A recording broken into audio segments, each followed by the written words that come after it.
And at paragraph 29, you deal with some of the intelligence you were receiving. Can you tell the Commission about that?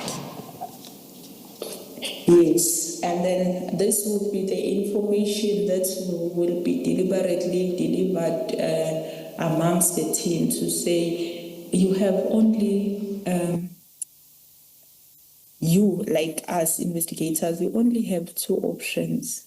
You only have an option to accept the bribe and do what those criminals want, or you'll die.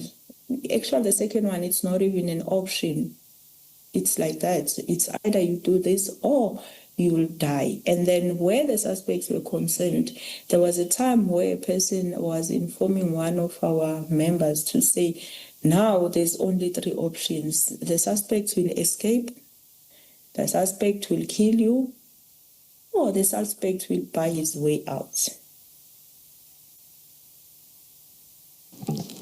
And based on... So it was like these bribes were not coming in a form of like enticing you anymore. It was coming in a form of threatening you as well.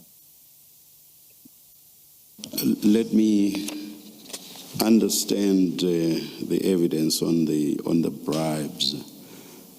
Before today, I don't remember, I may have forgotten, but I don't remember that there ever was a categorical offer of a bribe. There was mention of envelopes, one envelope being for the prosecutor, another one for the investigators, plural, and another one, was it for the judicial officer? Yes, 3 envelopes. And my understanding was that witness A inferred from that this was an enticement to you, the investigators, to take a bribe on the basis that the reference to envelopes was reference to bribes. He never, if I'm correct, ever said that an offer was made. Here's a bribe. Take it. If you don't, B will happen. I may be incorrect. Chair, that is correct. A witness B is referring to what informants that they work with would tell them. So not an express, but perhaps let's direct this to the witness to explain it. But it's more that this was outside of official channels. This was their informants informing them that you have these 2 options. All right. Maybe let me just listen. I will hear what witness B says when they visit Pretoria. I will say nothing about who they were visiting in Pretoria. Thank you, Chair. Witness B, do you want to comment on the information you are referring to from informants on bribes and the threats that you were facing? Yes, I would like to comment. Commissioner, maybe just to put everyone on the picture of what was happening here. And yes, I understand we say informant, but this kind of informers, actually, let me say the one that was telling us that information, it was not somebody who detached himself from the closeness of the suspects, if I may put it like that. He will put it in a way as if it's a message. It's a message from where the suspects they have interest or whatever. It's to say this is what is going to happen. This is what you should be doing, or else this is what is going to happen to you. And it went as far as at some point there was, even though there was never a direct approach to say, here's the bribe, you take it or you die or whatever. But there was the point whereby an amount was mentioned Witness B, through inform. Witness B, can you please tell us under what circumstances this happened? Where were you when this was said to you? Where was the person who told you this? Were you in the presence of each other? Unless you are not willing to tell us who this person was, who was this person?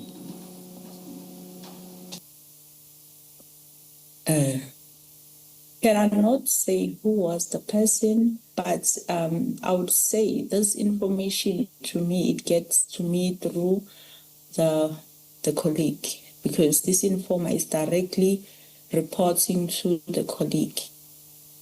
I was saying at some point, the very same informer told the colleague that the amount that was already paid to the investigators, let me say to me in particular, he said I was paid 1.2 meter. And this information comes shortly after Dow is granted bail. He said, you see, I told you that this person has been paid. Like he's speaking from the point of knowing, even knowing the amounts. And everything that he has warned my colleague about, it's happening. So it's easy to believe such person when he says tomorrow this person is going to get paid and the person gets paid. Now he tells my colleague that I've been paid 1.2. So he was supposed to believe even that. But unfortunately, he knows me better than that. And are you also not willing to tell us who the colleague was?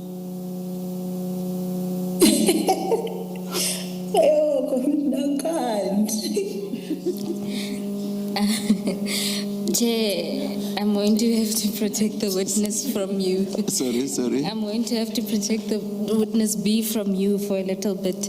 And I think they will touch on the fact that sometimes referring to colleagues compromises them at the stations they work at. So they aren't able to reveal that information. Well, the witness must tell me that. The witness must tell me that I did not for 1 minute suggest that I was going to press. If for whatever reason the witness says they are not willing to divulge who the colleague is or was. Thank you, Chair. Witness B, can you explain to the Chair why it is you are unwilling to divulge the name of even your colleague? It's going to expose the identity.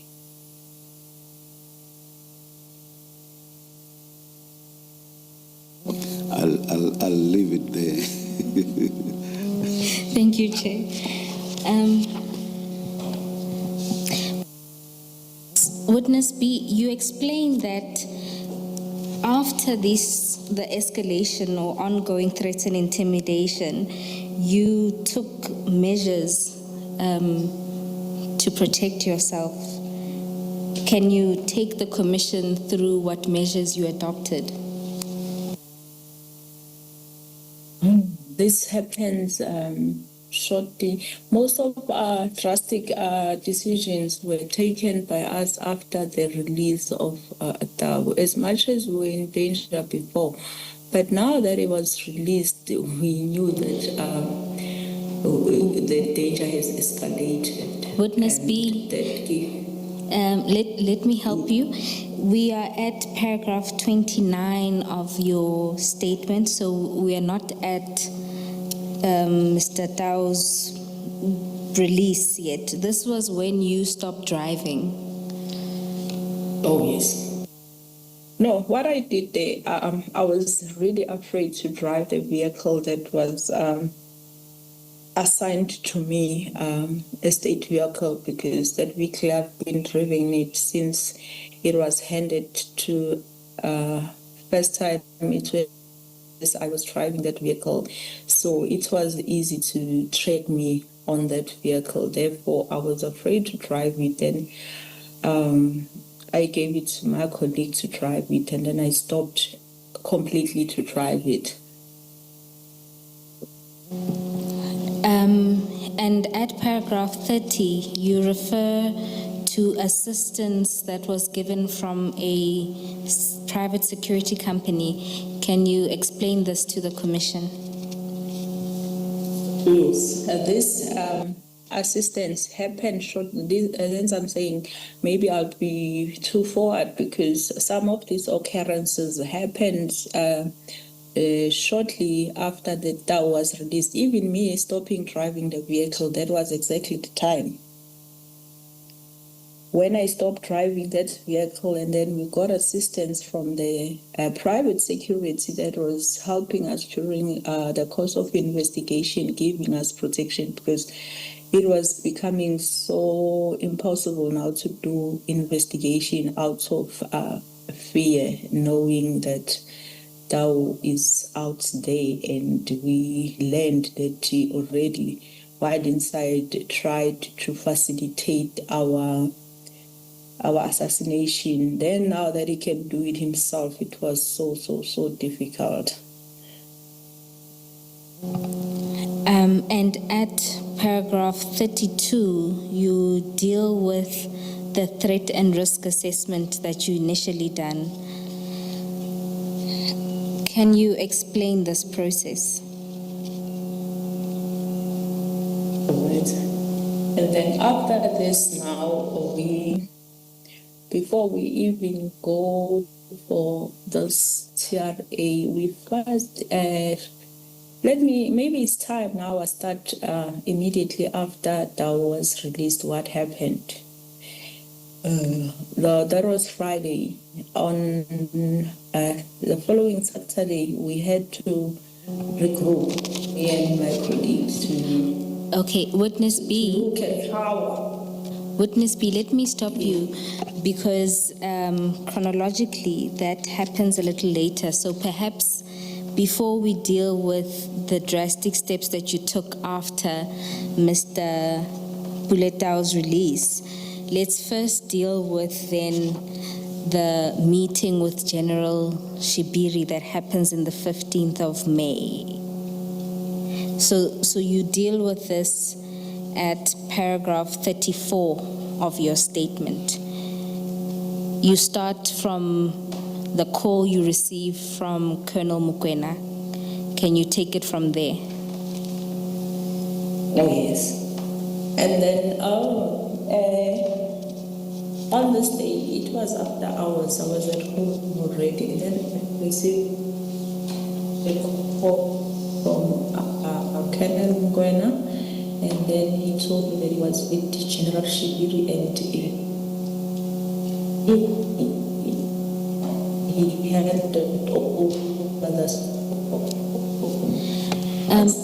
Witness B?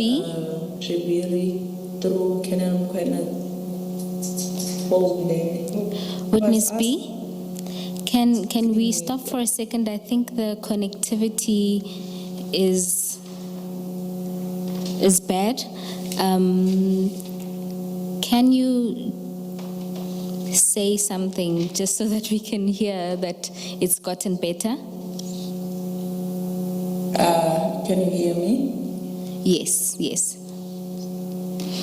Please start again from the call that you received from Colonel Mukwena.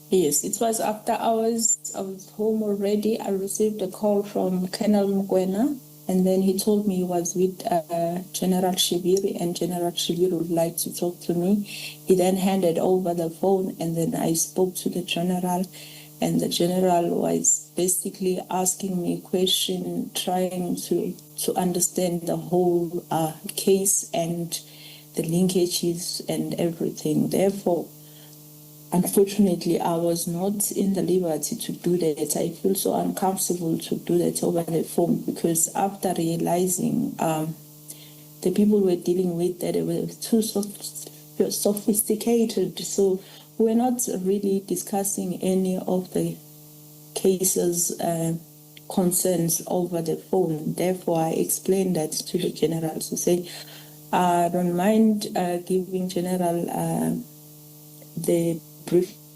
case, but I can't do it over the phone for this and that reason, of which he understood. He said, okay, cool, and then you can please come to my office so that you can give me this information on this case. That is which it happened. That is the visit to Pretoria that I was referring to earlier. Yes. Witness B, in the reporting line or hierarchy, what is Colonel Mokoena in relation to you? Is he your direct superior? As he was my direct, and then him reporting to the brigadier reporting to the general. Brigadier being who? The name of the brigadier to which Colonel Mokoena reported? Brigadier Khopane, sorry. And then Brigadier Khopane reported to which general? General Khumalo. Because of many Khumalos, we will say General Mbuso Khumalo. All right, thank you.